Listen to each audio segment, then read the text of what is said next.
Dharma study is not like an intellectual contest on the pure accumulation of knowledge.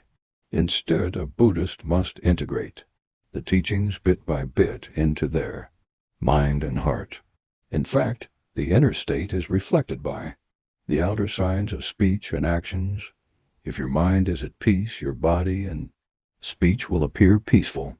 Wherever you are, be it a quiet temple or a crowded marketplace, if your mind remains peaceful, you will always be as carefree as flowing water and floating clouds, and will not get tainted by the muck of worldly affairs.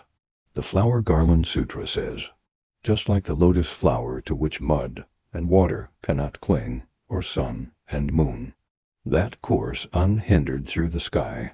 By then, whatever you do dwelling in, the mountains and forests with tigers and wolves as companions, or living a bustling, worldly life with many others, you are benefiting other beings, and when causes and conditions ripen, you can teach the supreme Dharma to others.